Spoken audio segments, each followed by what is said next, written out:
It always seems impossible until it's done. இதை சொன்னது Nelson Mandela.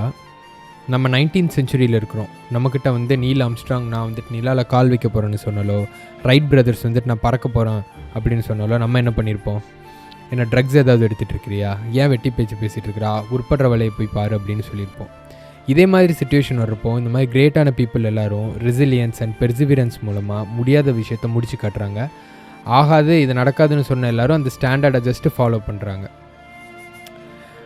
இதே மாதிரி நம்மளோட ஒரு கோல் நம்மளை ஸ்கேர் பண்ணுது, பார்த்தாலே ரொம்ப எப்படா இதெல்லாம் பண்ண முடியும், இதுக்கு முன்னாடி யாருமே பண்ணதே இல்லையே அப்படின்னு சொல்லி நமக்கே தோணுனாலோ, சுற்றி இருக்கிறவங்க எல்லாருமே இதெல்லாம் நடக்கிற கதையாப்பா, போய் நடைமுறையை போய் பாரு அப்படின்னு சொன்னாலும் நம்ம அவங்க பேச்செல்லாம் கேட்டுட்டு நம்மளோட கோலை ட்ராப் பண்ணுறதுக்கு பதிலாக கொஞ்சம் நம்ம யோசித்து பார்க்கலாம். ஹியூமன் சிவிலைசேஷன் நம்ம எவ்வளோ தூரம் வந்திருக்கிறோம், 10,000 வருஷத்துக்கு முன்னாடி நம்ம எப்படி இருந்தோம், இப்போ நம்ம எப்படி இருக்கிறோம், அப்போ எந்த மாதிரி பீப்புளெலாம் இவ்வளோ பேச்சுக்களை கேட்டிருப்பாங்க. அவங்க எல்லாருமே அந்த நேசேயர்ஸோட பேச்சை கேட்குறதுக்கு பதிலாக அவங்களோட கோலை அந்த ரெசிலியன்ஸ் அண்ட் பெர்சிவியரன்ஸ் மூலமாக முயற்சி பண்ணதுனால அவங்க வந்துட்டு ஒரு ட்ரெண்ட் செட்டர்ஸாகவும் ஸ்டாண்டர்டு க்ரியேட் பண்ணக்கூடிய ஒரு பர்சனாகவும் இருக்கிறாங்க.